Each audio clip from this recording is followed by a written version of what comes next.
A young billionaire comes across four poor girls crying on the sidewalk.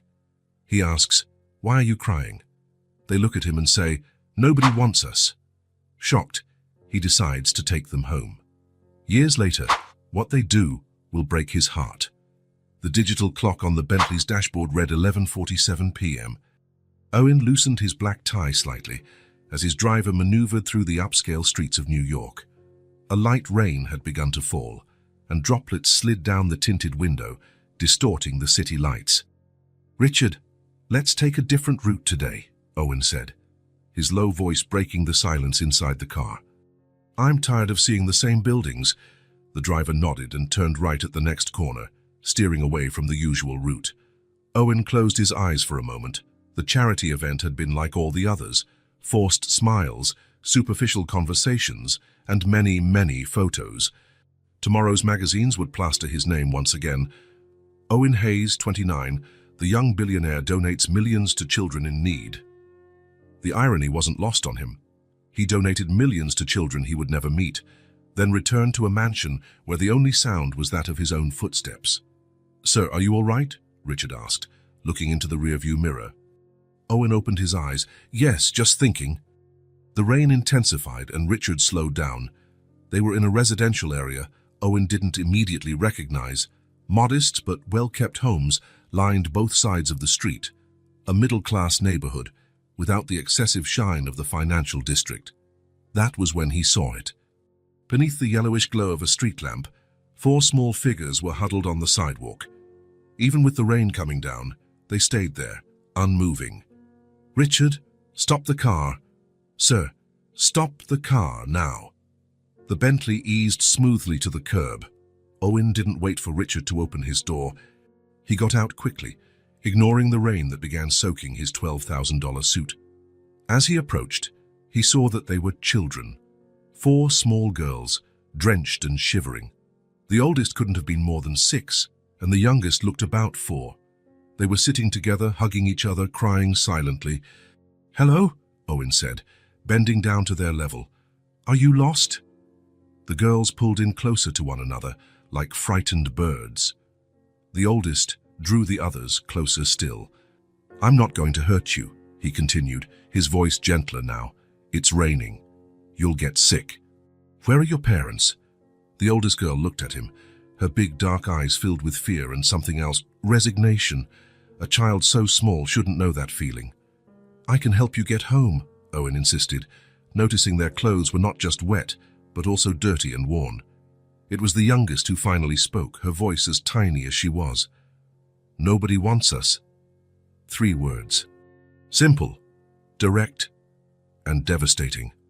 Owen felt as if he'd been punched in the gut. The air left his lungs, and for a moment, he couldn't breathe. That phrase, spoken by a child so young, carried a universe of pain he knew all too well. Nobody wants us. Images of his own childhood flooded his mind.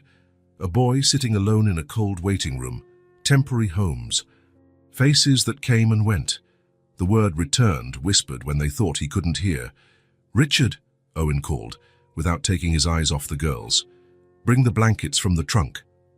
The driver, confused but efficient, brought the blankets Owen always kept in the car for emergencies. "Are you cold?" Owen asked, offering them the blankets. "They're soft." The youngest reached out a hesitant hand and touched the fabric. "It's soft," she agreed, glancing at the oldest, silently asking for permission. The oldest studied Owen with an intensity that didn't match her size. She didn't trust him. And why should she? But it was raining. Her sisters were wet and cold, and this man was offering dry blankets. She gave a small nod, and the 4 girls accepted the blankets, wrapping themselves in them. "My name is Owen," he said. "What are your names?" Silence. Then, the oldest spoke, her voice surprisingly steady. "I'm Sophie. These are my sisters, Luma, Bella, and Issa." They were so little, so fragile, sitting there in the rain, with no one to protect them. "Are you hungry?" Owen asked. 4 pairs of eyes lit up for a brief moment before distrust returned. That's when Owen did something he hadn't planned, something he hadn't analyzed with the usual precision of a man who built an empire by calculating every move. Do you want to come with me? I have food at home and warm beds. At least until we figure out where you should be. The words came out before he could think of the legal implications, the complications, the absurdity of the situation. A single billionaire inviting 4 unknown children to his house in the middle of the night. But something in those words, "nobody wants us," had broken a barrier inside him. The girls looked at each other, a silent conversation passing among them. It was Sophie who made the decision again. "Can we stay together?" "Of course," Owen answered immediately. "And if we don't like it, can we leave?" Owen swallowed hard. "Yes, you're not prisoners." Sophie stood, still holding Isa's hand, the youngest. "Then let's go." Richard, who had been watching everything with growing concern, opened the car door. The girls hesitated at the sight of the luxurious vehicle. "It's safe," Owen assured them. "Richard has been my driver for years." One by one, the girls climbed into the Bentley, crowding into the back seat, still wrapped in the blankets. The car slid smoothly through the rain as Owen tried to process what he'd just done. There had to be laws against this, surely. He should have called the police or social services.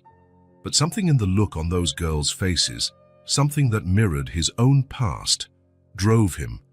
"Sir," Richard murmured, low enough for only Owen to hear, "I must remind you this is—" "I know, Richard," Owen interrupted. "We'll deal with everything legally tomorrow. Right now, they need somewhere safe." The rest of the drive passed in silence. The girls watched the city go by through the window, wide-eyed at the lights and the towering buildings as they approached the exclusive neighborhood where Owen lived. When the car stopped in front of the wrought iron gates, Owen saw Bella, the second youngest, shrink back. "Is this where you live?" Luma asked, her voice barely a whisper. "Yes," Owen replied, trying to imagine what his home must look like through their eyes. The white stone mansion, with its imposing columns and perfectly trimmed gardens, must have seemed intimidating to such small children. The gates opened automatically, and the car followed the circular driveway, stopping in front of the main entrance. "We're here," Owen announced, trying to sound casual, as though bringing 4 unknown children home was something he did every day. The mansion was silent and dark when they entered, only security lights illuminating the way. Owen switched on the lights in the massive entrance hall, revealing marble floors, curved staircases, and valuable works of art. "Wow," Bella murmured, momentarily forgetting her fear. "You must be hungry," Owen said, guiding them to the kitchen. It was a clinical space, all stainless steel and white marble. A kitchen designed for a professional chef, not a family. The girls sat hesitantly on the tall stools around the central island, still wrapped in the blankets, while Owen opened the fridge. He rarely ventured inside. His personal chef usually handled all meals. "We have, He scanned the contents, realizing he had no idea what small children ate. "Sandwiches? I can make sandwiches." The girls nodded, watching his every move with cautious attention. Owen started to make simple sandwiches with what he found: bread, cheese, ham. His hands, used to signing multi-million-dollar contracts, now fumbled with the basic task of spreading mayonnaise.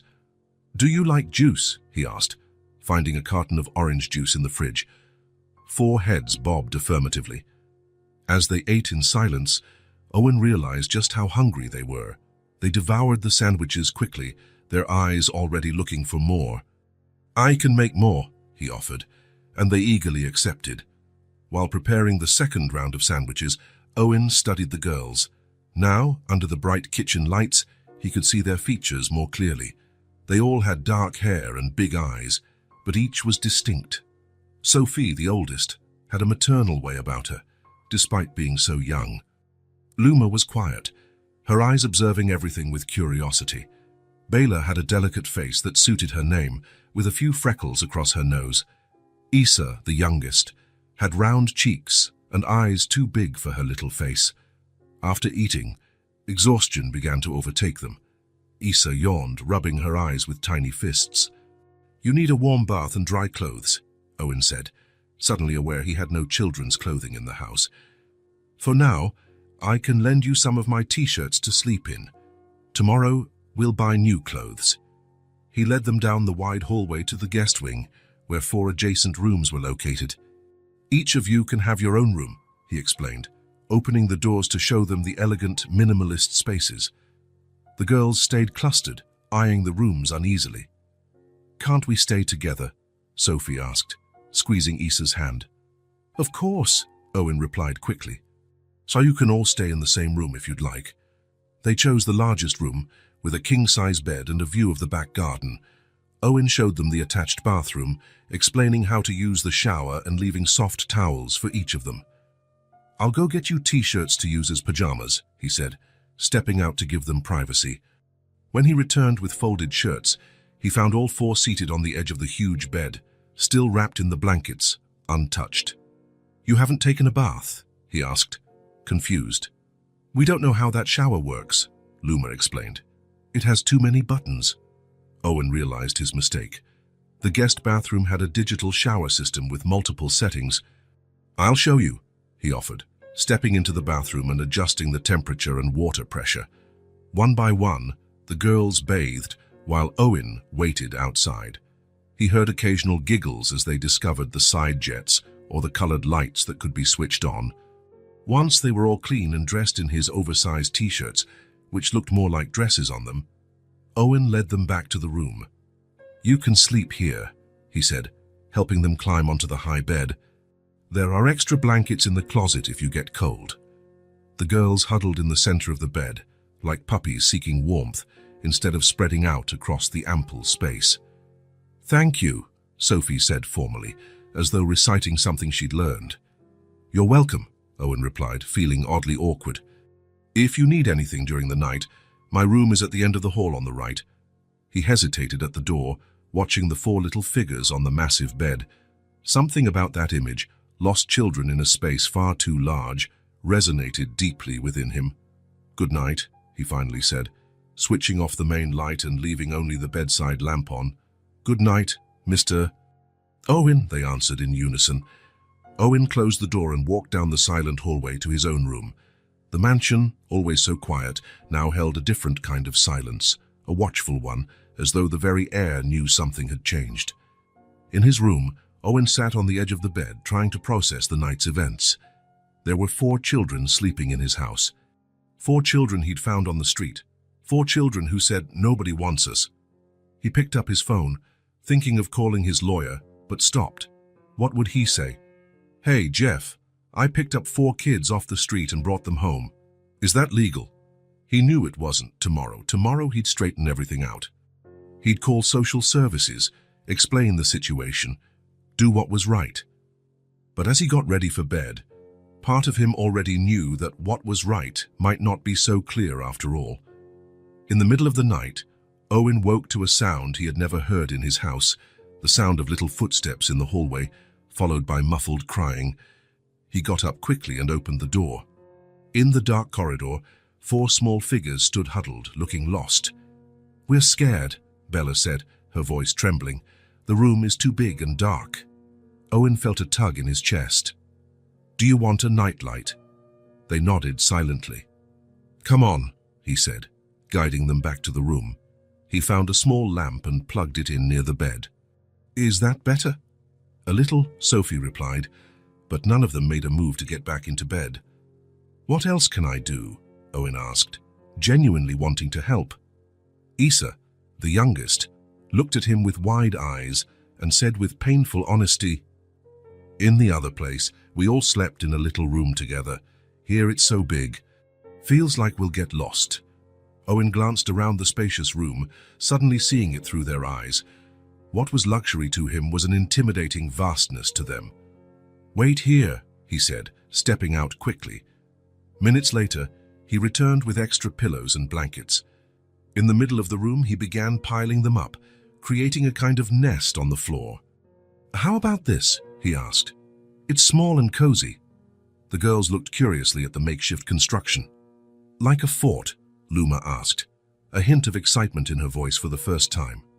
"Exactly like a fort," Owen confirmed, adjusting the pillows to form a protective barrier around the space. One by one, the girls entered the blanket nest, settling together in the smaller, closer space, their tiny bodies visibly relaxed, comforted by each other's proximity. Better? Owen asked. 4 sleepy heads nodded. Good night, then, he said, stepping back toward the door. Mr. Owen? Issa's voice stopped him. Can you stay until we fall asleep? Owen paused, surprised by the request. Sure, he answered after a moment, sitting down on the floor near the blanket fort. Within minutes, their breathing turned deep and even. As they slept, the worried lines on their faces eased, and they finally looked what they truly were, just children. Owen remained on the floor, watching them sleep, fully aware that something irreversible had happened on that rainy night. That simple, devastating statement, "Nobody wants us," had found a deep echo inside him. And without planning, without calculating risks or consequences, he'd responded in the only way his once broken heart could. I do.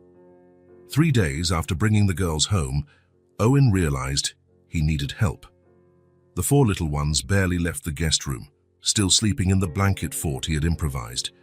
They ate little, spoke even less, and always stuck together, as if afraid someone might separate them at any moment. His personal assistant, Marcus, had found Helena Garcia, a caregiver with over 20 years of experience. When Owen interviewed her, something about the natural calm of the middle-aged woman convinced him. The children need to feel safe before anything else, Helena explained in her interview, her brown eyes radiating a serenity Owen envied. Trust comes first, then the rest. He hired her on the spot. On Helena's first morning at the mansion, Owen accompanied her to the girls' room. They were still asleep, bundled together like puppies. They sleep like this every night, Helena asked quietly. Owen nodded. I tried putting them in the bed, but they always end up back on the floor together. Helena observed the scene for a moment. They're protecting each other. It's common in children who've been through tough times. When the girls woke and saw the stranger, their faces instantly closed off. Sophie, the oldest, placed herself in front of the other 3. Hello, Helena greeted, keeping her distance. My name is Helena. I came to help you and Mr. Owen. No response. She'll take care of you during the day, Owen explained, feeling the tension in the air. Helena knows how to make delicious pancakes. Do you like pancakes? Issa, the youngest, widened her eyes but quickly hid her interest when Sophie looked at her. I can make pancakes for breakfast, Helena offered, with strawberries and honey, if you'd like. Bela's stomach rumbled audibly, breaking some of the tension. Luma stifled a giggle. I guess that's a yes, Owen concluded, exchanging a knowing glance with Helena. In the kitchen, the girls sat together on one side of the large island, silently watching Helena as she prepared the batter. Owen hovered nearby, unsure of his role in this new dynamic. Mr. Owen, could you please get the strawberries from the fridge? Helena asked, naturally including him in the task. He obeyed, oddly relieved to have something to do. As he placed the bowl of strawberries on the counter, Helena smiled. Now we need to wash them. Would anyone like to help? Bela, the second youngest, eyed the bright red strawberries with obvious curiosity. After a brief hesitation, she timidly raised her hand. I can help, she said, her voice almost a whisper. Great, Helena exclaimed, without overdoing the enthusiasm. We'll put them in this strainer and wash them together. Owen watched, surprised, as Bela slid off the tall stool and walked hesitantly toward Helena. The caregiver brought over a small step stool, positioning it by the sink so the child could reach the faucet. Over the following days, Owen followed Helena's advice and didn't force closeness.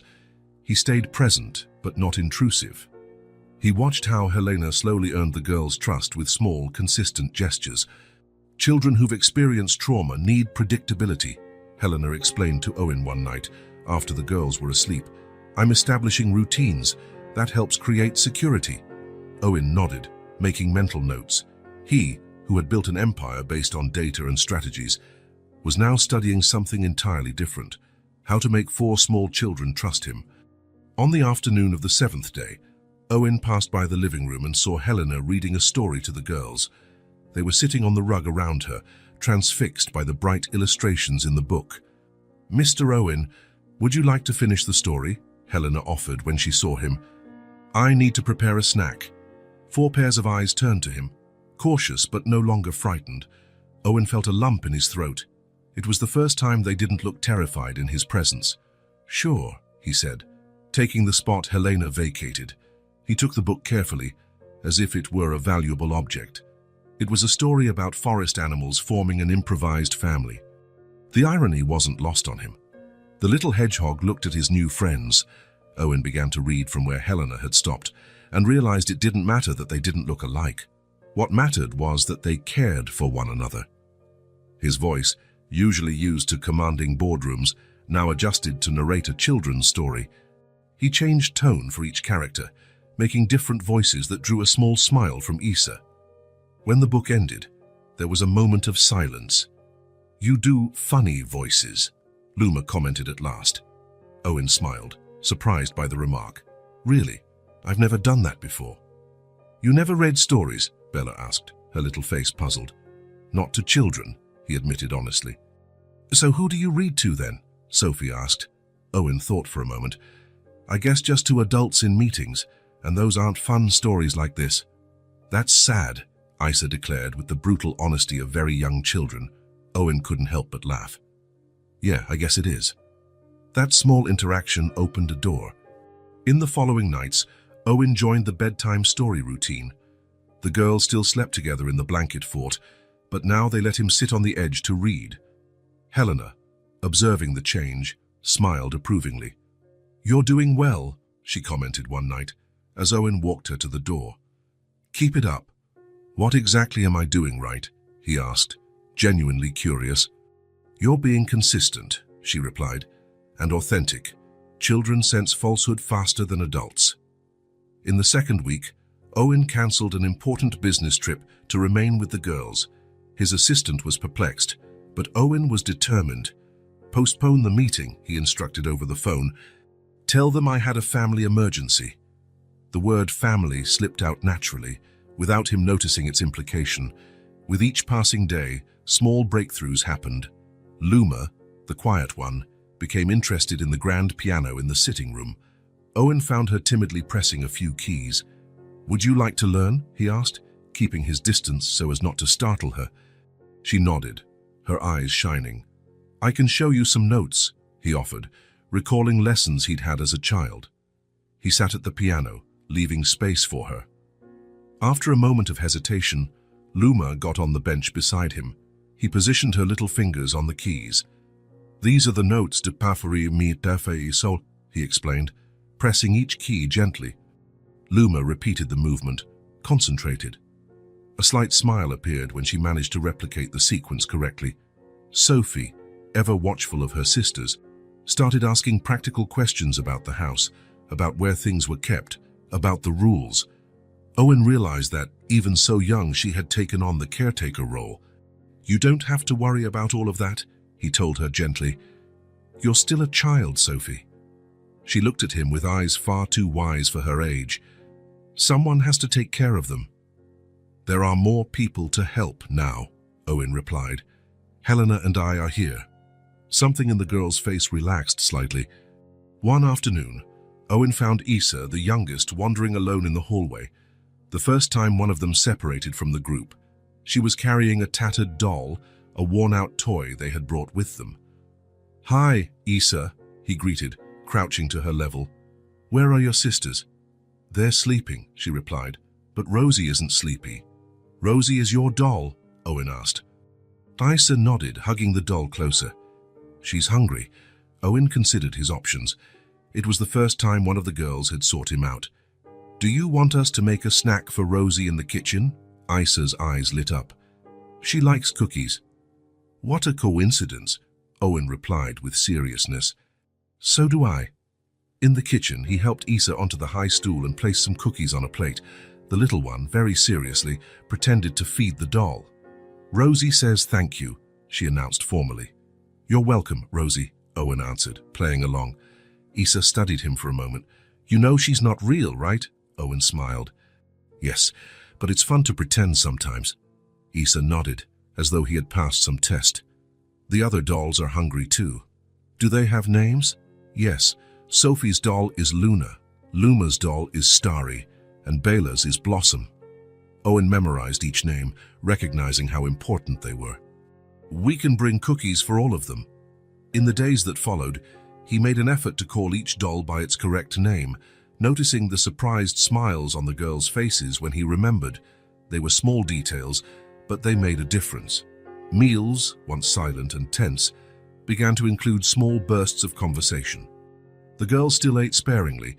It takes time for the body to understand there will be regular meals, Helena explained, but they no longer hid food in their pockets for later.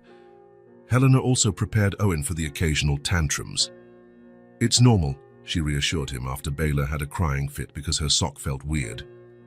Young children have limited capacity to process emotions, and they've been through a lot. One morning, Owen was making breakfast while the girls took their usual seats at the table. Helena had the day off. He squeezed lemons to make fresh juice. Want to try? He offered, pouring small amounts into cups. Bela was the first to sip. Her entire face contorted in an exaggerated grimace, eyes squinted and lips pursed from the lemon sourness. Owen couldn't help it. A short, unexpected laugh escaped him. The four girls froze, staring at him in surprise. Owen realized it was the first time he'd laughed in front of them. The realization hit him. It was the first time he'd laughed spontaneously in how long? Years. Bela, after a moment of shock, made another face, even more exaggerated. Owen laughed again, more freely this time. Soon they were all making silly faces, trying to outdo each other, and the kitchen, usually so silent and pristine, echoed with laughter. Owen felt something strange in his cheeks. The muscles ached from smiling, unaccustomed to the exercise. That afternoon, he found Bela sitting at the dining room table with paper and crayons spread out before her. She was drawing intently, her tongue sticking out in deep concentration. "Can I see what you're drawing?" he asked, approaching slowly. Bela nodded, sliding the paper toward him. It was a typical children's drawing, stick figures with big heads and simple expressions. But what caught Owen's attention was the composition. 5 figures holding hands, 4 small, 1 larger. "It's really nice," he said, his voice slightly choked. "Who are they?" Bela pointed to each figure as she explained, "That's Sophie, that's Luma, that's me, that's Isa." She paused, looking at him with a mixture of hesitation and hope. "And that's you." Owen felt something tighten in his chest. "Me?" Bela nodded. "We're all holding hands." "I see," was all he managed to say.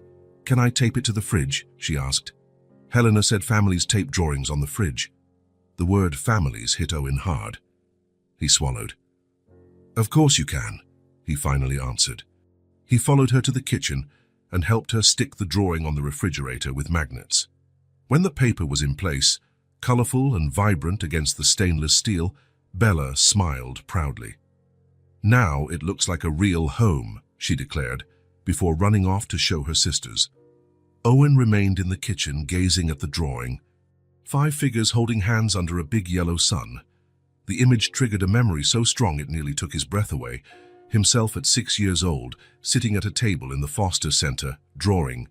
Stick figures, a man, a woman, a boy, a family that didn't exist, a family that would never come for him. The caregiver at the foster center had been kind. She'd pinned up the drawing, but Owen saw the pity in her eyes. That picture stayed up for weeks, a constant reminder of his deepest desire and greatest impossibility. Now, 30 years later, another child had drawn a family and included him in it. The simplicity of the gesture, the hope in those childlike strokes, created a crack in the armor he'd built around his heart over the years.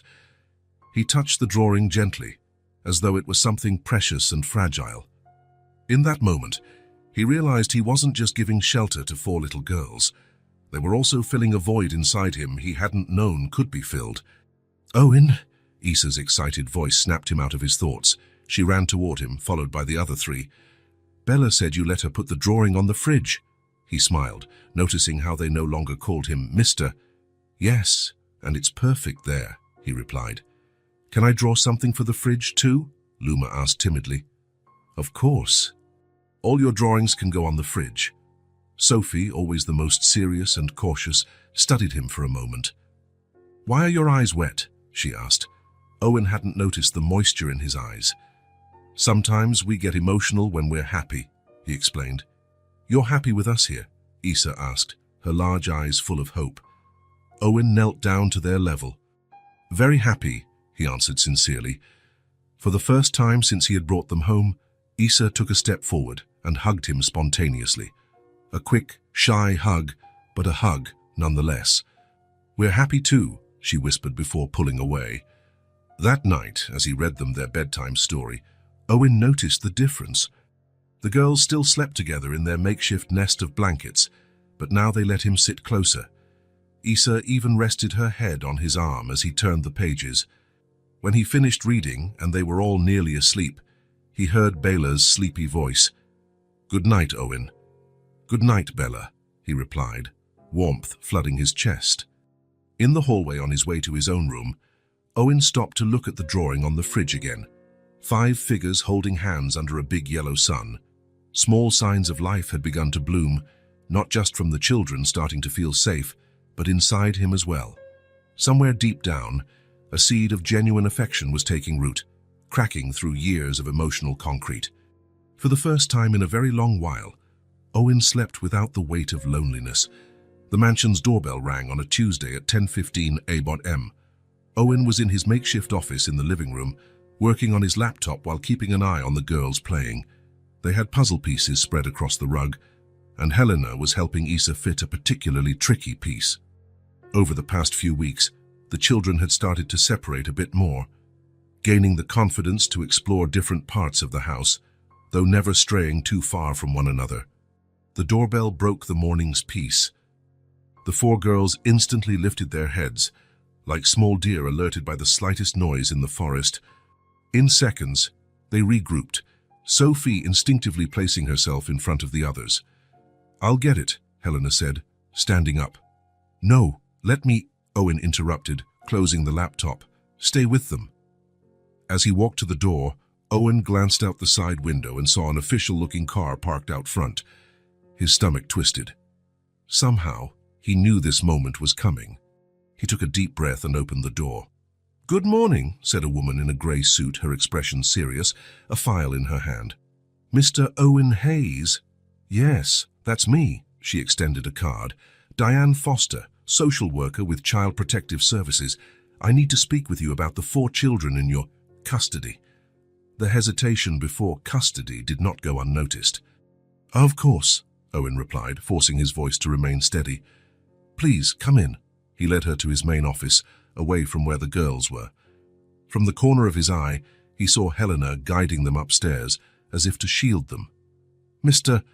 Hayes," Diane began, cutting to the chase. "About 5 weeks ago, you found 4 unaccompanied minors and brought them to your residence without notifying the authorities, correct?" Owen felt his heart race. "Yes, I found them alone on a rainy night.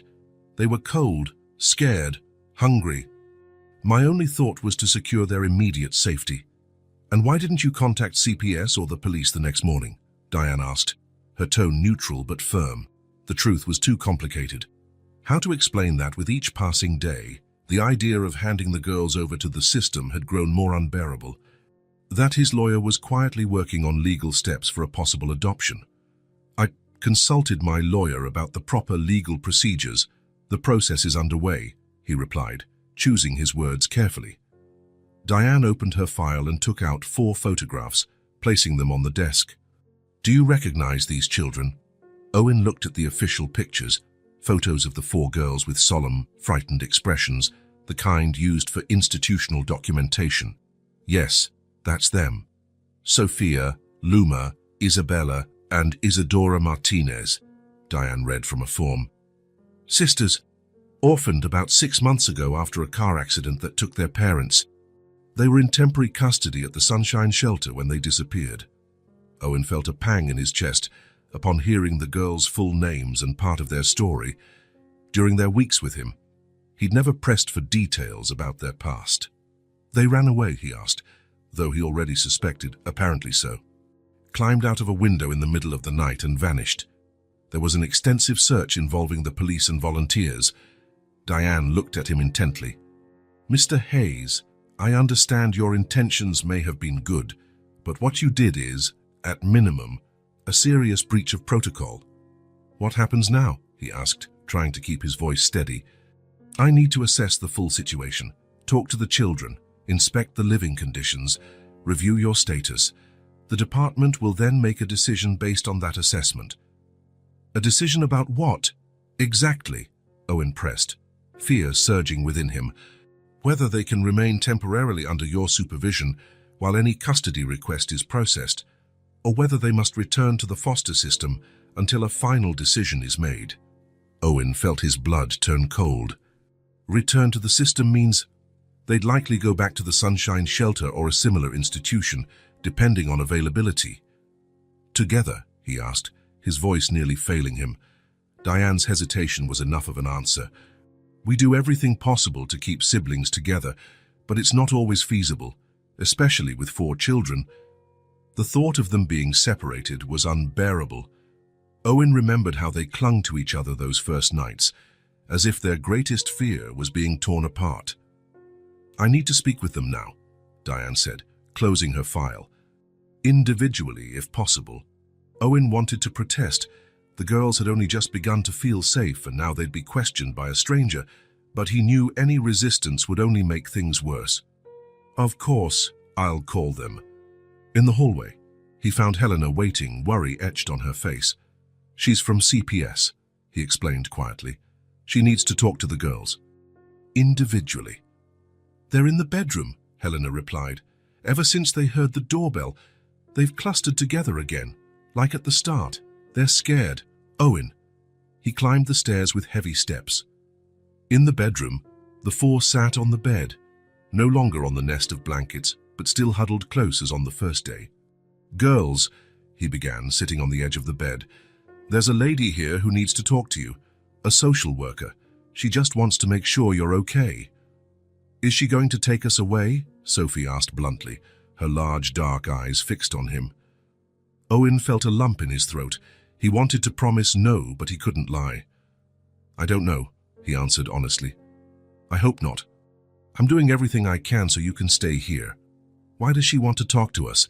Luma asked, her usually calm voice now trembling. It's her job to make sure children are safe and well cared for, Owen explained. You just have to answer her questions truthfully. Tell her what it's like living here. What if we don't want to talk to her? Bella asked, folding her arms. It's better if you do, Owen replied gently. I'll be nearby the whole time. Reluctantly, the girls went downstairs. Diane waited in the living room, wearing a professional smile. Hello, girls, she greeted. I'm Diane. Can we talk for a bit? When Diane asked to speak with them individually, Owen tried explaining that they felt safer together. But the social worker was firm. It's standard procedure. We need to ensure each child can speak freely without influence from the others. Owen watched helplessly as Sophie, the oldest, followed Diane into the office. Helena tried to distract the other 3 with a memory game, but no one was truly focused. The next 20 minutes felt endless. When Sophie finally returned, her little face was closed off and serious. She went straight to her sisters, avoiding Owen's gaze. One by one, all 4 girls had their private sessions with Diane. Each returned quieter than before. Issa, the youngest, came back in silent tears, running straight into Helena's arms. Well, Mr. Hayes, Diane said, returning to the living room after the last interview. I need to write up my full report. I'll be back in a few days with the department's decision. After she left, a heavy silence fell over the house. The girls disappeared upstairs, presumably back to the bedroom. Owen found them not on the bed, but back in their old nest of blankets on the floor, all huddled together like the first days. She asked a lot of questions, Sophie said when he entered. What kind of questions? Owen asked, sitting on the floor near them. If you're nice, if we eat well, if we go to school, Sophie listed. If we want to go back to the shelter. Owen felt a twinge. And what did you say? We said no, Bella exclaimed. We told her we want to stay with you. For a moment, Owen felt a surge of hope. But then he saw the fear on their faces, and the reality of the situation hit him hard. That night, just as he was about to drift off, he heard a sound he hadn't heard in weeks, the muffled sobs of one of the girls. He got up quickly and went to their room. Issa was sitting in the nest of blankets, silent tears streaming down her face. The other three were awake too, their eyes shining in the dim light. "A bad dream?" Owen asked softly, kneeling beside them. Isa nodded, clutching her worn-out doll to her chest. "She dreamed we had to leave," Sophie explained, hugging her youngest sister, "and that they were going to put us in different homes." The fear in her voice was palpable. Owen felt his own heart constrict. "I'm doing everything I can to stop that from happening," he promised. Everything. He stayed there, telling stories until they all fell asleep again. When he returned to his own room, the sun was already beginning to rise. In the days that followed, he noticed alarming changes in the girl's behavior. It was as if the social worker's visit had undone weeks of progress in a matter of hours. Isa, who had started to speak more and weave elaborate tales about her doll Nindis, now barely said a word. She mostly communicated with nods and gestures, like in the early days. "It's a stress response," Helena explained to Owen as they watched Isa quietly play with Rosie. "She's protecting herself by reverting to a state where she feels safer." Sophie, always the most responsible, became even more vigilant with her sisters. She wouldn't leave their side for an instant, even when Helena encouraged separate activities. One morning, as the others still slept, Helena discreetly called Owen to the room. "She's having nighttime accidents," Helena said softly, showing the wet sheet she was trying to change without the others noticing. "It's common in extreme stress. Regression." Owen nodded, remembering his own childhood in the foster system. How many times had he wet the bed after being moved to a new home or hearing another promise broken?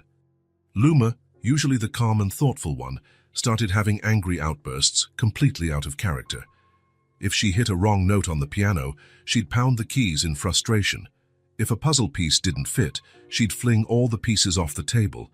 Small actions, but they revealed the emotional storm within her. But the most concerning change was in Bella. The girl who had always shown so much enthusiasm at mealtime now refused to eat. She would sit at the table, stare at her plate, and just push her food around. "I'm not hungry," she'd say consistently, though her tiny body was starting to show signs of weight loss. "She's trying to gain control," Helena explained during a late-night conversation in the kitchen. When children feel they're losing control over the big things in life, they sometimes try to control what they can, and food is one of those things. Helena suggested strategies for each situation: patience with Isa, reassurance for Sophie, firm boundaries for Luma, and small victories for Bella. Owen followed each recommendation religiously, desperate to help them feel safe again. But on the 6th day after Diane's visit, during a particularly tough evening in which Luma had smashed a glass on purpose and Bella ate nothing at dinner, Owen felt his own fear and frustration mounting. After finally getting the girls to bed, he retreated to his office and collapsed in his chair. The fear of losing them was growing by the day. More than that, the fear they would be separated, that they would go through the same endless cycle he had experienced, the constant sense of rejection, of never belonging, of always being ready to leave. Owen opened his desk drawer and pulled out an old, faded photo. Himself at 8 years old, standing alone in front of one of the many foster homes he had passed through. His young face was serious, his eyes already bearing the weight of too many goodbyes. The memories he had long suppressed flooded back. The names, the faces, the excuses. "We're not prepared for a child this age. We wanted a baby. We're looking for someone more outgoing. And the worst of all, we'll try another child. Trial and error." As if kids were shoes you could return if they didn't fit perfectly. Looking at that old photo, Owen understood he was fighting not just for these 4 little girls sleeping upstairs. He was fighting against the system that had once made him feel disposable. Against the notion that children are just pieces to be moved around in a bureaucratic game. He was fighting for the boy in the photo too. His phone rang, breaking the silence. It was Jeff, his lawyer. "I got a preliminary hearing with Judge Foster next week," Jeff informed him. "He's known to be fair in custody cases. It'll just be an initial hearing, but it's our foot in the door." "What about the social worker? Will she submit her report before that?" "Probably. Listen, Owen, you need to understand something. Even with your resources and influence, this is going to be complicated. You're asking for custody of 4 children with no prior parenting experience, no blood relation to them. It's going to be tough. I don't care how tough it is, Owen answered, his voice resolute despite his exhaustion. They belong together, and I think they belong here too. After hanging up, Owen passed by the girls' room. The door was slightly ajar, and he saw them sleeping. Even in sleep, they stayed close and like baby animals seeking warmth. Sophie, the oldest, had a protective arm around Issa, the youngest. For the first time in his adult life, Owen felt tears burning his eyes, not just from the fear of losing them, but for all the nights he himself had longed for someone to fight this hard for him. The next morning, he found Bela sitting alone in the living room, looking at the drawing of the 5 figures holding hands that used to be on the fridge. The paper was crumpled, as though it had been thrown away and then retrieved. "Bella," he called softly, "is everything okay?" She lifted her eyes, and Owen saw the same lost look she'd had the night he found her in the rain. "This drawing is a lie," she said, her voice small but determined. "Why?" Owen asked, sitting beside her on the couch. "Because we're not a real family. The lady said we might have to leave." Owen felt something break inside his chest. "You know, Bella," he said, taking the crumpled drawing gently, "families are made here." He pointed to the heart. "Not on paper or in court, and in my heart, you 4 are already my family. But we might have to leave," Bella insisted. "I'm fighting so that doesn't happen," he replied. "Sometimes making a family official takes time.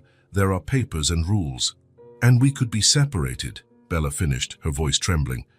"Like that book about the little bear who ends up alone." Owen swallowed hard. "I promise you one thing, no matter what happens, I'll never stop trying to keep you together, and you'll always have a place here. Always." Bella studied him for a long moment, as if deciding whether to believe him. "Promise you won't give up on us?" she finally asked. "I promise," Owen replied without hesitation. Then, to his surprise, Bella reached out and took his hand. It was the first time she initiated physical contact. "Then it's not a lie yet," she decided, her small chin lifting in determination. In that instant, in the face of a 5-year-old child, Owen saw the same strength he himself had needed to survive the system. And he knew with a certainty he'd never felt before that this was a fight he could not lose. The next morning, he called his lawyer. "Jeff, I want you to dig up everything about the accident that killed their parents. Why there are no relatives claiming them. The complete history of the Sunshine Shelter, everything. And I want to file the official adoption request today. For all 4. Owen, we've been over this.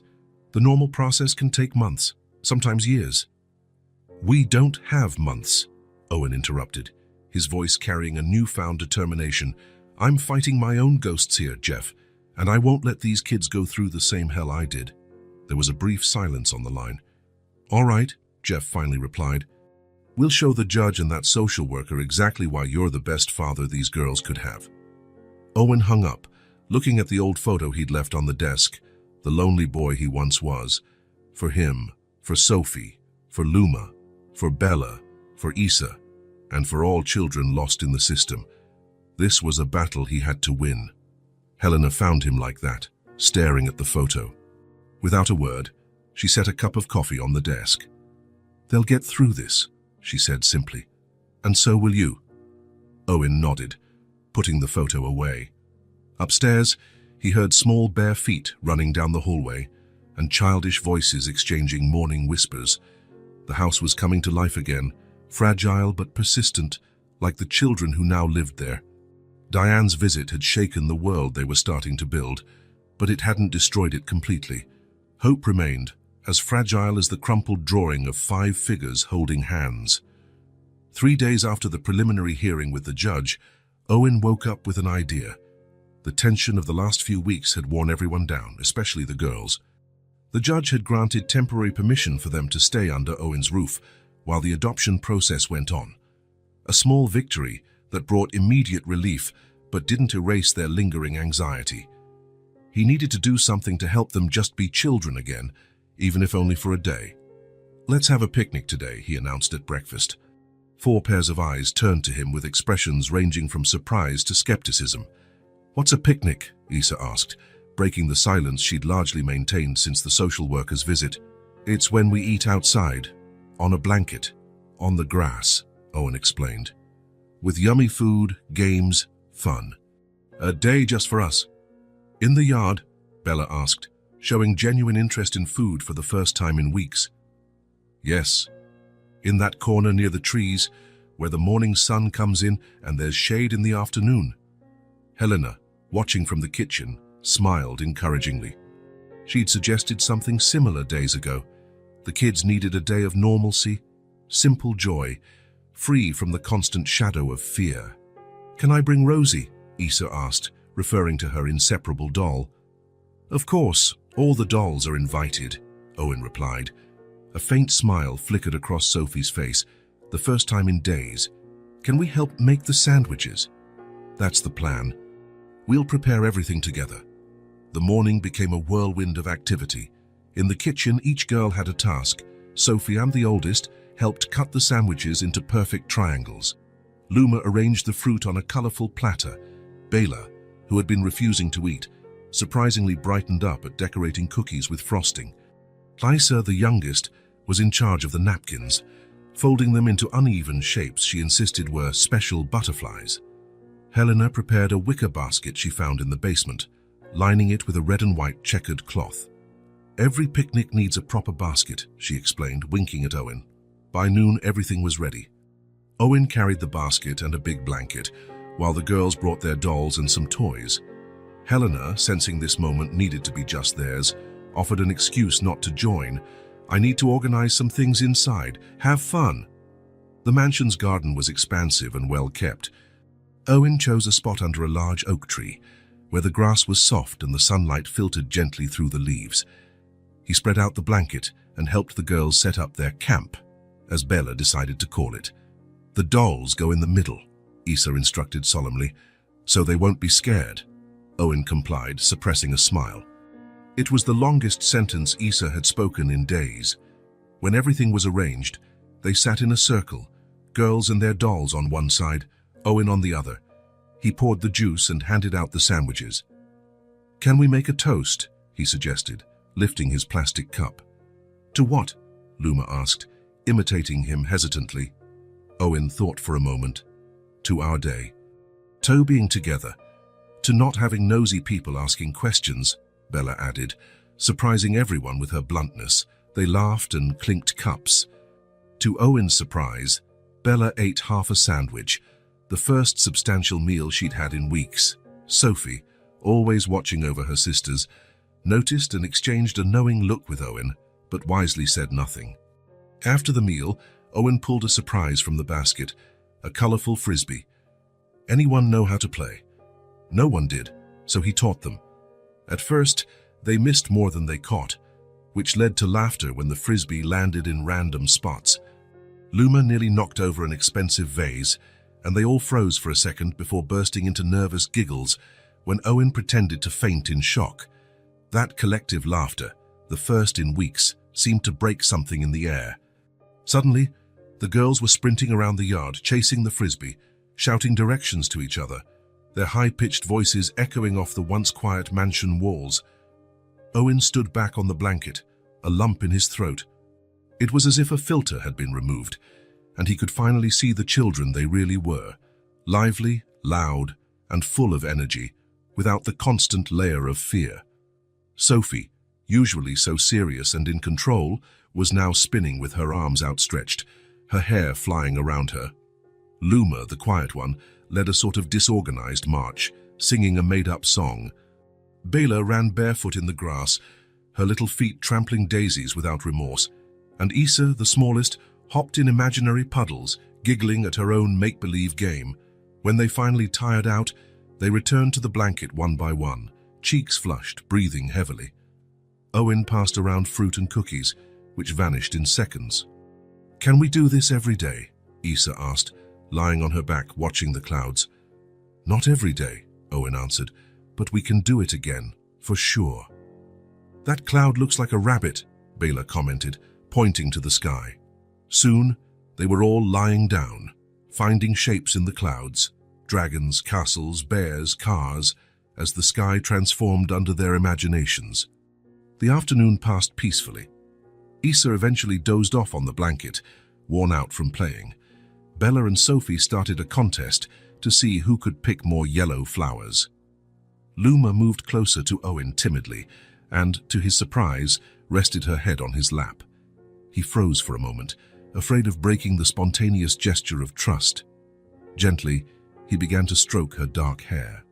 She closed her eyes, visibly relaxing.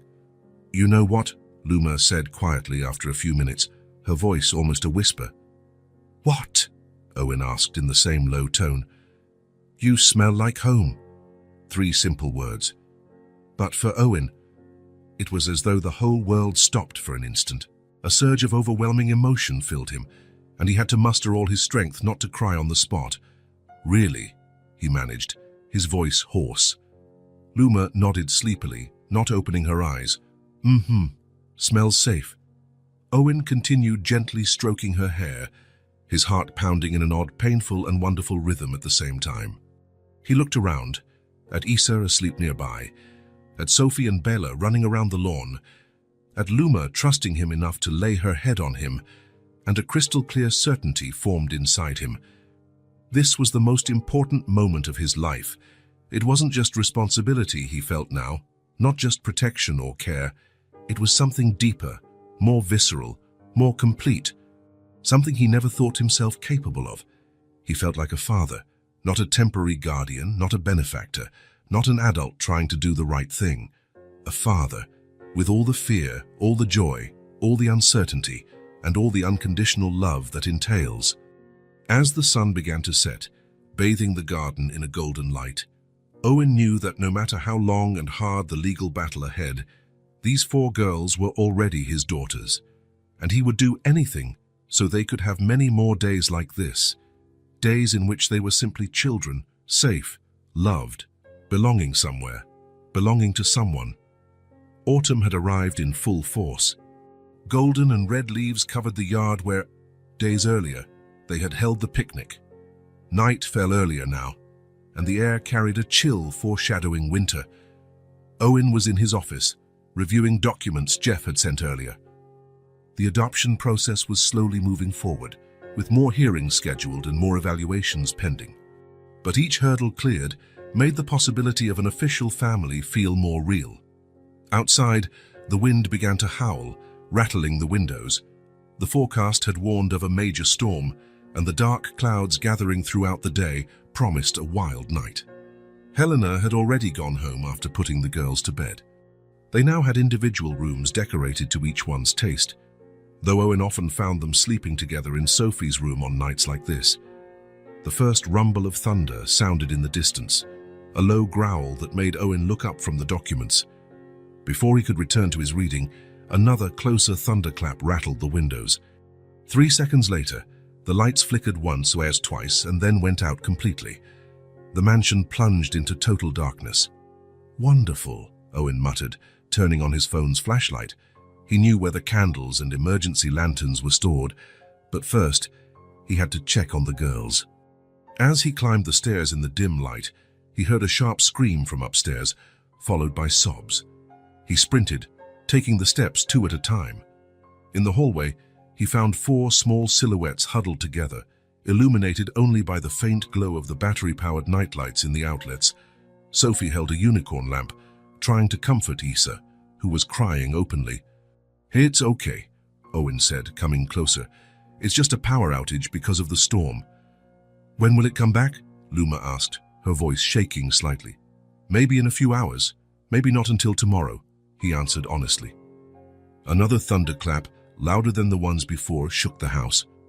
Issa let out another shriek, and even Bela, usually the second bravest after Sophie, cringed.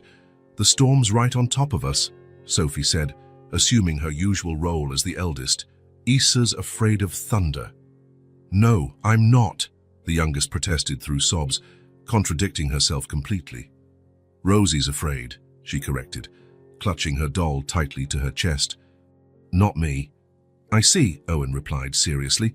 "Lots of people are afraid of storms, even grown-ups sometimes." "Are you?" Bella asked, looking at him skeptically. "Sometimes I get a bit nervous," he admitted, "especially when I'm by myself." The 4 girls stared at him in the semi-darkness, their little faces pale in the flashlight's beam. Come on, he decided. I'll get more flashlights and we can do something fun while we wait for the power. Like what? Luma asked, her curiosity momentarily overshadowing her fear. How about a blanket fort in the living room? With flashlights inside, it feels magical. The idea seemed to appeal to them, but another deafening thunderclap, followed by a bright flash of lightning through the windows, made Issa cling to Owen's leg. Or, he suggested, seeing the panic in the youngest's eyes, we can all sleep together tonight. What do you think? In your room? Bella asked, surprised. Yes. My bed is big enough for everyone, and we can tell stories until the storm passes. The suggestion was met with enthusiastic nods. None of them had ever been in Owen's room before. It was unexplored territory, an adult sanctuary now open to them. Can I bring Rosie? Issa asked in a small voice. Of course. All dolls are invited, Owen replied, echoing the phrase that had become a sort of code among them. Single file, with Owen leading the way by flashlight, they headed toward the end of the hallway, where the master suite was located. The storm raged outside, rain now lashing furiously at the windows, but inside, this small procession moved with determination. Owen's bedroom was spacious and minimalist. A king-size bed, neutral walls, few furnishings beyond the essentials. No photographs or personal decorations. It was a room that reflected the solitary life he'd led before meeting the girls.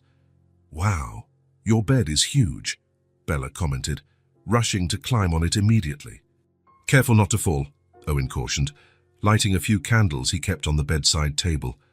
The warm glow created a cozy atmosphere, casting dancing shadows on the walls. While the girls settled in, Owen grabbed extra blankets from the closet. Who wants a story? He offered, sitting on the edge of the bed. I do, Issa said, still clutching her doll but calmer now. What kind of story? A story from when you were little, Sophie suggested. Owen rarely spoke about his past, and the girls were increasingly curious. He hesitated, thinking of something suitable. Okay, I'll tell you about the first time I ever saw snow. The four nestled closer, forming a half-circle around him. Outside, the storm still rumbled, but here in the candlelight, they created their own little universe. Owen recounted his amazement at the first falling flakes, how he ran outside without the proper coat, the cold sensation on his hands.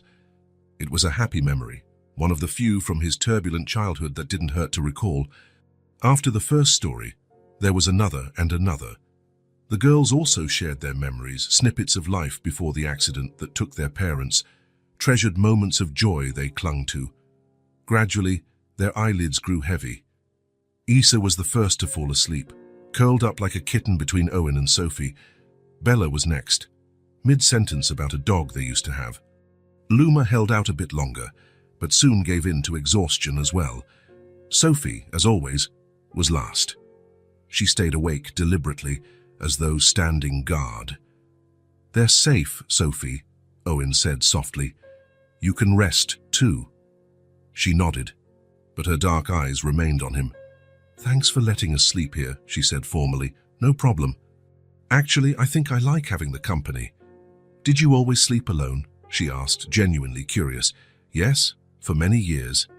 Weren't you scared? Owen smiled, touched by her concern. Sometimes, he admitted. Everyone gets scared sometimes. Sophie considered that for a moment, her eyes already half closed with sleep. Good night, Owen, she mumbled finally, letting herself relax. Good night, Sophie. In minutes, she too was sleeping deeply. Owen remained seated, gazing at the four small figures scattered across his bed, each in her own unique position. Sophie stretched out straight, Luma curled into a ball, Bela sprawled on her stomach, arms wide, Issa tucked up like a baby. Carefully, so as not to wake them, he slid in among them. Instantly, as if sensing his presence even in sleep, the girls shifted slightly toward him. Issa clutched his shirt with her tiny hand. Luma rested her head on his arm. Bella slung a leg over him. And Sophie, though sleeping, seemed to relax a bit more. The storm raged on outside, but in that room, Owen felt a peace he had never known.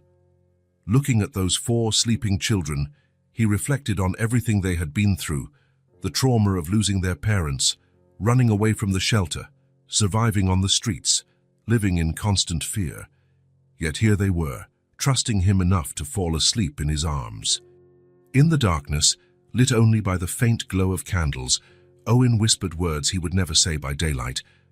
"I was scared, too, for so long, and you healed me." The girls didn't hear. They were lost in dreams, but he needed to say it out loud, to acknowledge the truth that had transformed his life. Those 4 little hearts beating beside his had reignited something he thought was gone forever, the ability to love unconditionally, to belong to someone, to be family. The storm finally began to move on, its thunder now distant and muffled. Owen closed his eyes, surrounded by the warmth and trust of the 4 girls fate had placed in his path. For the first time in decades, he was no longer alone in the dark. The day before the final hearing dawned with golden light shining on the mansion where, nearly 3 months earlier, 4 small lives had become intertwined with Owen's. The date that would decide everything had finally arrived. Tomorrow, the judge would announce whether the adoption would be granted or not. Owen had barely slept. He'd spent the night going through documents with Jeff, his lawyer, preparing answers for every possible question. Everything had to be perfect. Social worker Diane would make a final visit today, a final evaluation that could heavily influence the judge's decision. "Are the girls ready?" he asked Helena when she arrived at 8 a.m. as usual. "Sophie was helping the others pick out clothes when I went upstairs," Helena replied, hanging her coat. "They seemed calm, considering." Owen nodded, grateful for the 1,000th time to have Helena around. She had become not just the girls' caregiver, but an essential ally, someone who truly understood what was at stake. "I'll go talk to them," he said, heading up the stairs. The upper hallway was quiet, which was unusual at this hour. Normally, even with the door closed, he'd hear their voices, laughter, or the occasional argument over a doll or toy. He tapped gently on Sophie's bedroom door, where the girls usually gathered in the morning. "Girls, are you awake?" No answer. He knocked again, a bit more firmly. "Sophie? Luma? You in there?" Silence. A sense of unease blossomed in his chest. He opened the door slowly. The room was empty. Sophie's bed was made, a habit she'd adopted meticulously every morning. "Like a grown-up," as she explained. "Bela, Issa," he called, stepping into the adjacent bathroom. Also empty. Owen checked the other bedrooms, one by one, his heart racing with each door he opened to find another empty space. Downstairs, Helena was already checking the pantry and closets, places where small children might hide if they were playing. "They're not down here," she reported, her normally calm face now tense. "They're backpacks," Owen realized suddenly. "Check if their backpacks are in their rooms." Each girl had a small, brightly colored backpack, gifts from Owen that had elicited emotional smiles when he brought them home. Purple for Sophie, blue for Luma, yellow for Bela, pink for Issa. Helena ran back upstairs while Owen searched the yard, the basement, every corner of the property, calling for them with growing panic. Minutes later, Helena returned, pale. "The backpacks are gone, and so are the dolls." Owen felt the blood drain from his face. They had left on their own. 4 small children, the oldest only 6, out there somewhere in the huge, dangerous city. "We have to call the police," he said, already picking up the phone. "Wait," Helena stopped him, holding out a piece of paper. "I found this in Sophie's room on the bed." It was a large sheet of drawing paper, folded in half. On the front, in colorful, uneven letters, it read, "For Owen." He opened it with shaking hands. Inside there was a drawing, the 4 girls holding hands, walking away from a larger figure obviously meant to be Owen. Red hearts floated between them. Below, written in big and small letters, some reversed, was a message in a childish scrawl. "We are leaving before they take us from you. We love you. Sorry." In the lower corner, each had signed her name as best she could. Sophie in careful print, Luma in wavy letters, Bela with a big B followed by small letters, and Issa with just an I and a series of circles representing the rest of her name. Owen felt the floor vanish beneath him. He sank into the nearest chair, the paper trembling in his hands. "They ran away," he murmured. "They left so they wouldn't be taken." Helena read over his shoulder, her expression softening despite her worry. "They're trying to protect you," she said gently, "in their own way." Owen looked up, confused. "They think they're sparing you pain," Helena explained. "If they leave now on their own terms, you won't have to witness them being taken away." The childlike logic, so simple and so painfully misguided, hit Owen like a physical blow. They would rather leave him voluntarily than watch him suffer if they were forcibly removed. "We have to find them," he said, leaping to his feet, "before the social worker gets here. If she finds out they ran—" No need to finish the sentence. Both knew what it would mean for the adoption process. "Where do you think they'd go?" Helena asked, already grabbing her coat. Owen tried to think as the girls would. Where would 4 small children with no money or resources seek refuge? "The park," he said suddenly, the memory vivid. "The park I took them to last Sunday. 4 days ago, as a final happy outing before the tension of the final hearing, Owen had taken the girls to the city park. It had been a perfect day. Bright sun, blue sky, melting ice cream, and laughter echoing everywhere.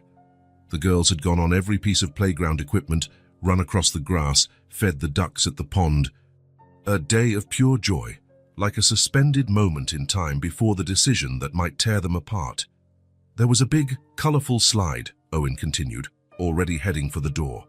"Sophie said it was the prettiest place she'd ever seen." "I'll call the police while you check the park," Helena offered, but Owen shook his head. "No. If the police find them, they'll take them straight to CPS. We need to get to them first." He grabbed his car keys, mind racing over how long it would take 4 little kids to walk to the park. They must have left before dawn, so no one would see them. "The social worker arrives in 2 hours, Helena reminded him. "If they're not back by then, they will be," Owen insisted, with more conviction than he felt. "Call Jeff, explain the situation, ask him to delay her visit somehow if we're not back." The drive to the park, which had taken 20 relaxed minutes on Sunday, now felt interminable. Owen drove at the speed limit's edge, scanning every sidewalk, every corner, searching for 4 small silhouettes. The park was nearly empty at that hour of the morning. A few early joggers, 1 man walking his dog, a woman reading on a bench. No children. Owen parked and jumped out, heart pounding. The park was large and with playground areas, gardens, a small pond, and tree-lined paths. "Sophie," he called, his voice echoing. "Luma, Bella, Isa." No response except birdsong and rustling leaves. The playground was deserted, the swings swaying slightly in the breeze. Owen ran to the big, colorful slide that had been the girls' favorite. He circled it, looked up, crouched to check underneath. And there they were. Huddled under the slide's platform, all 4 of them lay sleeping in each other's arms, wrapped in thin jackets, using their colorful backpacks as pillows, clutching their dolls. For a moment, Owen couldn't move, paralyzed by relief and an overwhelming wave of emotion that stole his breath. They were safe. They were okay. Sophie was the first to open her eyes, her light sleep as the oldest sister always on alert. Seeing Owen, her face filled with a complex mix, relief, shame, determination, all at once. "You found us," she said simply. Her movement woke the others. Luma rubbed her sleepy eyes. Bella blinked in confusion, and Isa, still half asleep, pointed at Owen and murmured, "It's him." "What are you doing here?" Owen finally managed, his voice tight with emotion. "We left a note," Bella replied, as if that explained everything. "You can't just leave like that," he said, trying to keep his voice firm despite the tremor. "It's dangerous. You could have been hurt." "We just wanted to help," Luma explained, her big eyes serious and fixed on him. "If we're not there, you won't be sad when that lady takes us away." Owen felt as if something within him shattered and mended at the same time. The child's logic, so simple and deeply loving, left him speechless. He crouched until he was at their level, then did the only thing that felt possible. He opened his arms. No words were needed. Like a tiny wave, the 4 girls rushed into him, abandoning backpacks and dolls, seeking the embrace they'd been afraid would cause him pain. Owen held them, feeling their small bodies shaking, their messy hair, the smell of sleep and innocence. Tears streamed down his face, and he didn't care. "Don't ever do that again," he finally whispered, his voice choked. "Never leave without telling me. Please." "We only wanted," Isa began, but Owen shook his head. "I know, but that's not how it works. That's not how families work." The word family hung in the air, filled with hope and fear. "We wanted to stay with you," Sophie murmured, so low only Owen could hear. "Only you." Her simple words struck straight into his heart. Owen pulled back slightly, looking at the four faces before him. Sophie, burdened with too much worry for her age, Luma quietly intense, Bella brave in disguise, Isa honestly vulnerable. "I want to stay with you too," he replied, wiping a tear from Isa's cheek with his thumb. "More than anything in the world. But running away isn't the answer. It never is." "What if the judge says no?" Bella asked, giving voice to the fear haunting them all. "Then we keep fighting," Owen answered firmly, "together, like a family. Because that's what we are, no matter what any judge says." Sophie studied him with those eyes too old for her tiny face. "Promise you won't give up on us?" "I promise, with all my heart." 6 small hands reached out for him in a gesture that had become symbolic between them, touching his heart to seal an important promise. Owen placed his hand over theirs, feeling the pulse of life, hope, and a future they didn't yet know they'd have, but one he'd fight for with all he had. "Let's go home," he said gently. "We have an important visitor today, remember?" The girls nodded, and Owen helped gather the backpacks and dolls. Isa insisted on being carried, her small body exhausted from the fear and the long walk. Owen hoisted her easily, settling her on his hip while extending a hand to the others. On the way to the car, Sophie walked beside him, unusually quiet. "What's wrong?" he asked, noticing her worried expression. "Are you really mad at us?" she asked, her lower lip trembling slightly. "I'm not mad," Owen answered honestly. "I was scared. There's a difference." "Scared?" Bella frowned. "But you're big." "Adults get scared too," he explained gently, "especially when it's about people we love." The word love came out naturally, without planning. The 4 girls looked up at him, their eyes suddenly bright. "You love us?" Luma asked, her voice barely more than a sigh. Owen stopped walking, looking at each of them. The desperate emptiness he felt finding their empty rooms, reading their note, imagining life without them. He already had his answer. "Yes," he said simply. "I love you. Very much." In the back seat of the car, the 4 girls piled in together, still exhausted from a sleepless night and the long walk to the park. Before Owen even started the engine, Isa had drifted off again, her head resting on Sophie's shoulder. While driving home, Owen called Helena. "I found them," he said, relief evident in his voice. "So they were at the park, exactly where I thought. We're heading back." "Thank God," Helena replied. "Jeff managed to delay the social worker's visit until after lunch. He told her you had to take the girls for a last-minute medical checkup." "Brilliant," Owen said, glancing in the rearview mirror at the 4 exhausted forms. "Tell him I owe him one." When he hung up, he realized Sophie was still awake, watching him with those alert eyes. "Will everything be okay?" she asked softly, so as not to wake her sisters. Owen hesitated. He wanted to promise it would, that tomorrow the judge would sign the papers and they'd be an official family. But he'd learned these children prized honesty above all. "I don't know," he admitted, "but no matter what happens tomorrow, you'll always be my girls, always." Sophie gave a solemn nod, as though concluding an official contract. Then, to Owen's surprise, she smiled, a rare, radiant smile that transformed her serious face. "We love you too," she said simply, before closing her eyes and finally letting herself rest. Owen drove in silence, his heart overflowing. That morning, he had experienced the deepest emptiness of his life upon thinking he'd lost them, an emptiness no amount of money, power, or success could have ever filled. And now, with 4 sleeping children in his back seat, he felt like the richest man on earth.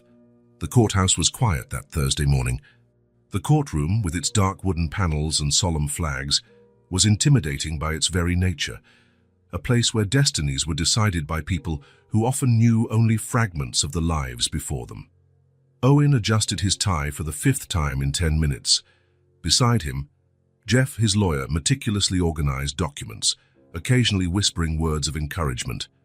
Across the room, Diane, the social worker, spoke quietly with her supervisor. Owen couldn't interpret their expressions. In the weeks since the girls' attempt to run away, the evaluations had intensified. More visits, more interviews, more reports. The girls had been examined by psychologists, interviewed individually, observed as a group. The house had been inspected repeatedly, every inch assessed for its suitability for young children. Owen had submitted to it all without protest. He took parenting classes for prospective adoptive parents, underwent psychological evaluations, answered deeply personal questions about his childhood, relationships, habits. He opened his life like a book for strangers to leaf through as they pleased. All for those 4 little girls waiting in a nearby room, under Helena's care, likely as anxious as he was. "All rise for the Honorable Judge Martin Foster," announced the bailiff. The side door opened, and a middle-aged man with graying hair and a stern expression entered, his black robe swaying as he walked to the raised bench. "You may be seated," he said, after taking his place, his deep voice echoing in the almost empty chamber. Owen obeyed, his legs trembling. He had faced corporate boards, ruthless investors, aggressive competitors, none of which had prepared him for the fear he felt now. "We are here for the final hearing in adoption case number 7843 regarding the permanent custody of Sophia, Luma, Isabella, and Isadora Martinez." The judge read from his folder. "Mr. Hayes, you are requesting the full adoption of all 4 minors, correct?" "Yes, Your Honor," Owen replied, his voice steady despite his nerves. The judge adjusted his glasses, studying the documents before him. "I have here all the CPS reports, psychological evaluations, preliminary school records." He flipped through a few pages. "I also see the report on the minor's recent disappearance 3 weeks ago." Owen swallowed. That incident could be used against him. "I'd like to hear from Miss Foster, the representative from Child Protective Services," the judge continued. Diane stood, professional as ever in her grey suit. Over the past months, Owen had seen her as an adversary, a threat. Today she could be an ally or the final hammer to his hopes of a family. "Your Honor," she began, "the Hayes-Martinez case is unusual in many respects. The beginning was, to say the least, irregular. The minors were under state custody when Mr. Hayes found them and took them to his residence without notifying the proper authorities." The judge nodded, his expression unreadable. "Nevertheless," Diane continued, "after extensive observation and multiple evaluations, the department recognizes that the minors have found genuine stability and affection in Mr. Hayes's home. Psychological assessments indicate significant emotional progress in all 4 children since being under his care." Owen felt a flicker of hope. "Regarding the runaway incident," Diane went on, "our evaluation concludes that it was actually a sign of the strong bond formed between the children and Mr. Hayes. They ran not to escape him, but to spare him the pain they anticipated if they were taken away." The judge made some notes, his face still inscrutable. "Mr. Hayes," he finally said, looking directly at Owen, "I'd like to hear from you, not your lawyer, not your assistants. You. Why these 4 children specifically? Why now? You're a single man, no parenting experience, a demanding career. Why take on responsibility for 4 minors at once?" It was the question everyone had asked, in one form or another, over the last few months. The question for which he had prepared polished answers. But sitting there under the judge's scrutiny, all his rehearsed replies vanished. Owen took a deep breath and decided to speak the only thing that mattered, the truth. "Your Honor," he began, his voice softer than usual, "I grew up in foster care. I was moved 7 times before I turned 10. Always alone, always labeled hard to place, that like in the reports I wasn't supposed to see, but did." The judge raised his eyebrows slightly, clearly not expecting this start. "When I found success in business, I thought I'd finally overcome all that. That money and status would fill the emptiness I carried since I was a kid, but they didn't. My house was a cold place, perfect and empty, just like me. Owen paused, surprised at his own honesty.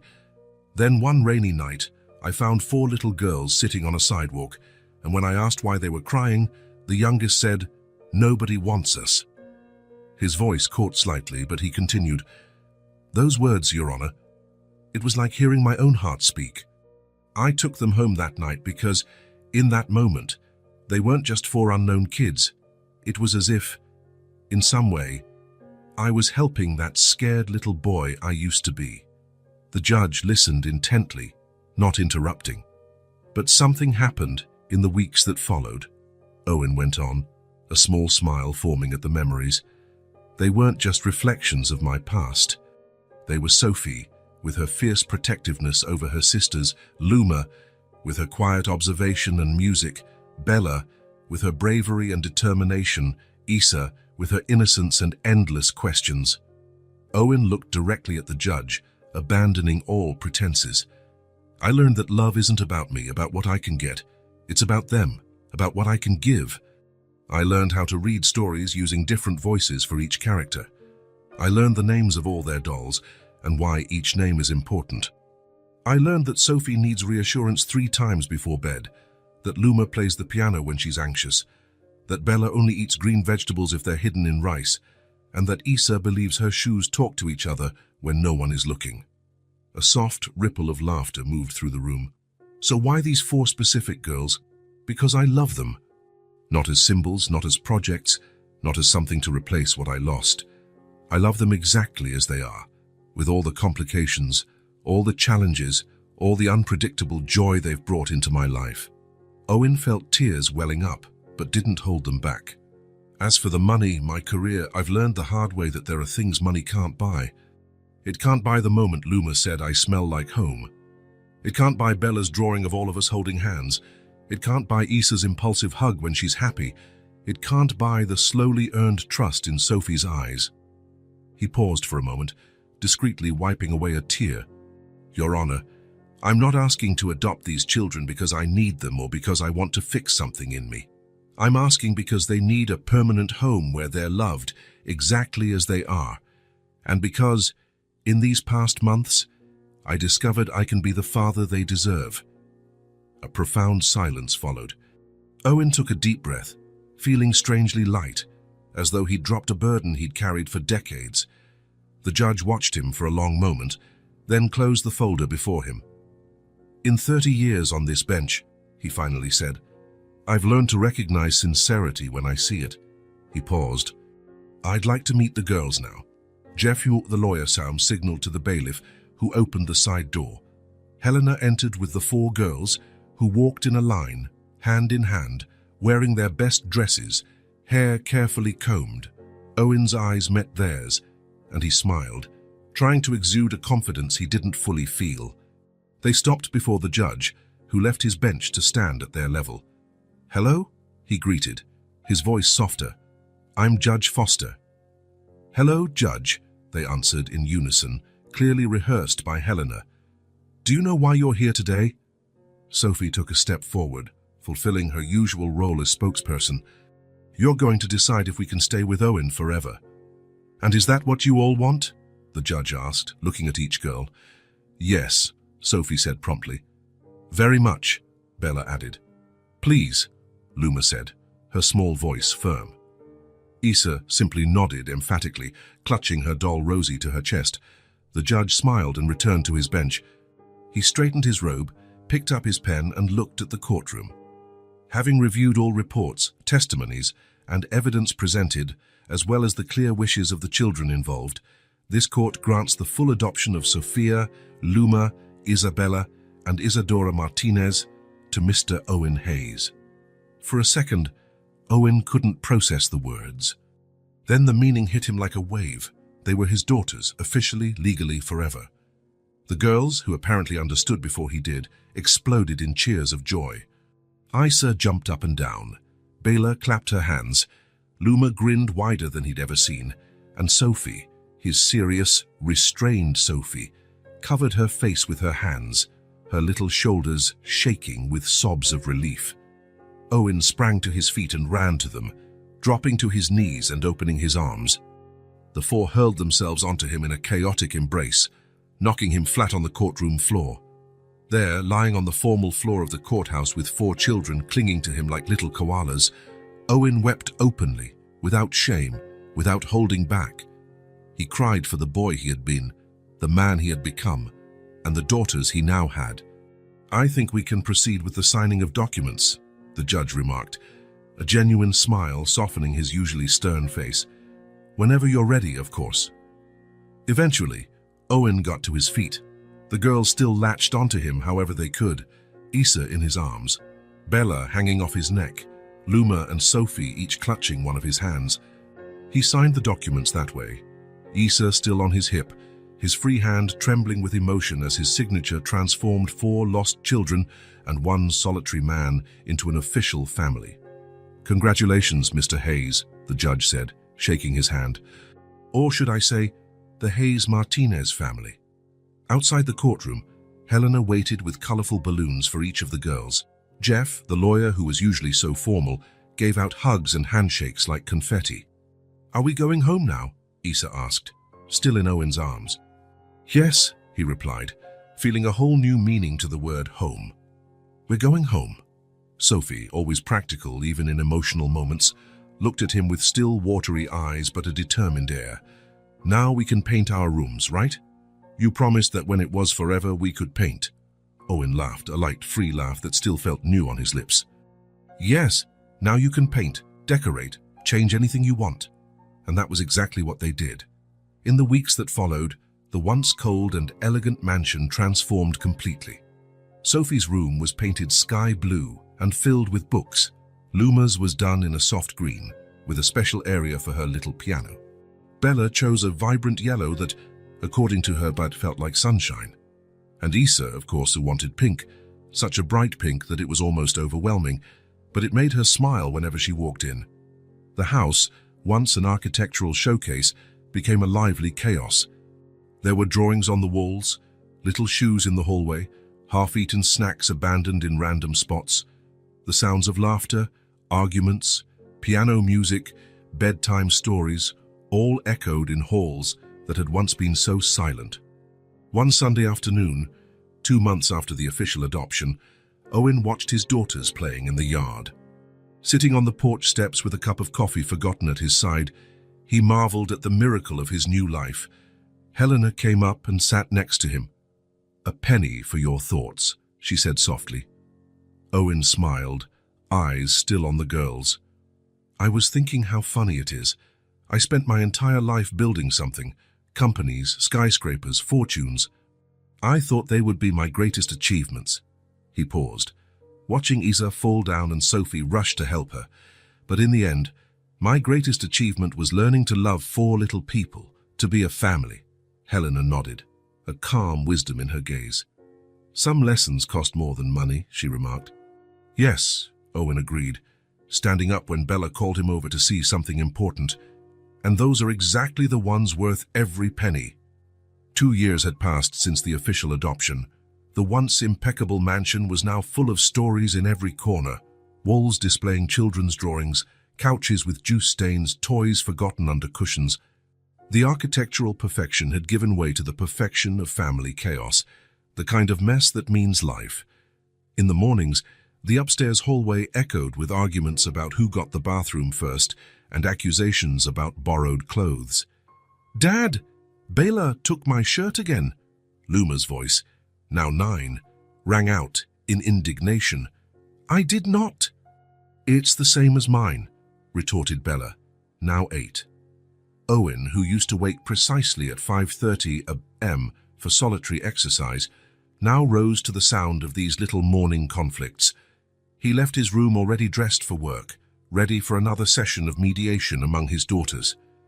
"Bella, give your sister her shirt back. Luma, loan her the green one today, and we'll buy more clothes this weekend, okay?" In the kitchen, Sophie, now 10, helped Helena prepare lunch boxes. Her small but capable hands assembled sandwiches, cut fruit, and separated snacks. "Dad, Isa doesn't want a sandwich today," Sophie reported. always tuned into her sister's needs. She wants the juice boxes and snack packs like her friends. Isa, now 7, walked in, missing her front teeth, dragging her pink unicorn backpack behind her.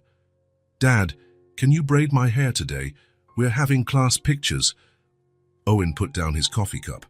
Braiding hair had been one of the hardest skills to master in his new role. He'd watched dozens of online tutorials, practiced on dolls, until he achieved acceptable results. "Sure, princess, come here." With fingers now surprisingly dexterous for a man who once only signed contracts, he braided Isa's dark hair, securing it with the unicorn elastic she insisted on wearing daily. "It's perfect. You're the best hair braider in the world." "Braider isn't a word," Luma, ever the academic one, corrected. "It is now. I invented it," Isa replied with the irrefutable logic of a 7-year-old. By 7:45 a.m., MIT as on every school morning. The 4 lined up at the front doors, backpacks on E, lunches in hand, waiting for Owen's final check before piling into the van that took them to school. This was the moment Owen secretly cherished most each morning. 4 faces turned toward him, 4 smiles, 1 missing front teeth, 4 versions of the same happiness that had changed his life completely. "Everyone got homework?" he asked, following the daily ritual. "Yes," they answered in chorus, raising their backpacks as proof. Books, supplies, permission slips. Each item was confirmed with enthusiastic nods. Owen knew something would be forgotten. Something always was, and he'd get a call from the school before noon. But that too had become part of the routine, part of the daily dance of being the father of 4. Before opening the door, he knelt down to their level for the final E, most important part of the ritual. "And most importantly, you're taking—" "Love!" they shouted together, jumping on him for a group hug that usually knocked him down. "I love you," he said, looking into each pair of eyes. "Have a great day. Learn a lot. Be kind." "We love you too, Dad," they replied, completing the ritual. In the car, after dropping them off at school, Owen often found himself smiling at nothing. If someone had told him 3 years ago that his greatest joy would be doing braids, packing lunchboxes, and settling shirt disputes, he would have thought it absurd. Now he couldn't imagine any greater happiness. Throughout the day, his phone rang constantly. The school nurse reporting Isa had a sore throat, Bella's teacher requesting permission for a project, Sophie reminding him about choir rehearsal, Helena mentioning Luma needed extra materials for an assignment. The life that once revolved around business meetings, acquisitions, and profits now orbited around 4 little sons. And he wouldn't trade it for anything. On the exact date marking 2 years since the official adoption, Owen left work early. He'd planned a surprise for the girls, tickets to a musical and dinner at their favorite restaurant. When he opened the front door, though, he was met with unusual silence. Normally, at this hour, the house would be alive with music, laughter, or sometimes tears, the sounds of life. "Girls?" he called, puzzled by the quiet. "Helena?" He walked into the living room and stopped in astonishment. The room was decorated with colorful balloons, paper streamers, and a huge handmade banner covering almost the entire wall. "Happy Family Anniversary Day, you're the best dad in the world." Below, each one had written personal messages. Sophie's, impeccably neat. "Thank you for always believing in us." Luma's, decorated with musical notes. "You're the best part of our song." Bella's, filled with colorful hearts. "Our dad by heart, forever." And Isa's, in childlike scrawl, "I love you more than unicorns, and that's a lot." "Surprise!" 4 voices shouted, leaping out from behind the sofa, the curtains, and, in Isa's case, a box obviously too small to hide her. Helena emerged from the kitchen carrying a homemade cake decorated with what appeared to be the girls' attempt to replicate Owen's face in chocolate frosting. "They planned it all themselves," Helena said, smiling. "They've been working on it for weeks." Owen was speechless. He'd spent his life surprising others with expensive gifts, grand gestures. Being on the receiving end of so much carefully planned love was overwhelming. "Do you like it, Dad?" Sophie asked, rare uncertainty in her usually confident voice. "Do I like it?" he managed at last. I've never gotten anything so special in my entire life." The four girls rushed in for a group hug, and he knelt to receive them, feeling that now familiar tangle of arms and hair. "We made presents too," Bella declared, unable to contain her excitement. One by one, they gave him their gifts, wrapped in colorful paper and lots of tape. From Sophie, a hand-painted tie adorned with tiny fingerprints. From Luma, a playlist on a decorated CD. From Bella, a popsicle stick picture frame. From Isa, a macaroni necklace she insisted he put on immediately. "There's one more gift," Sophie announced. "It's from all of us." She handed him a large book covered in brightly colored fabric.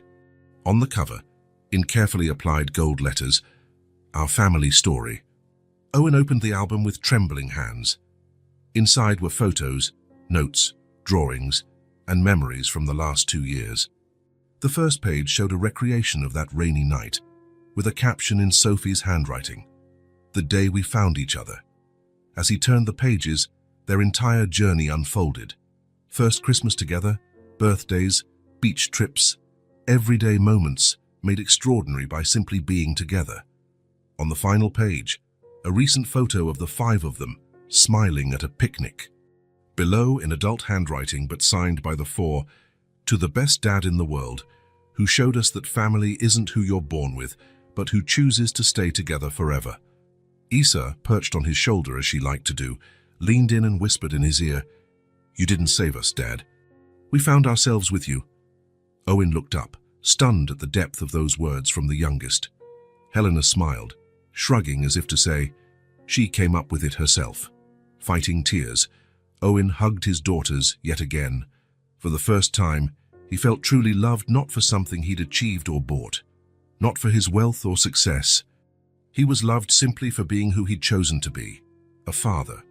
The hours that followed were filled with loud music, impromptu dancing, rowdy games, and endless laughter. The mansion that once hosted million-dollar negotiations now held something infinitely more valuable: imperfect, noisy, and glorious days of messy love.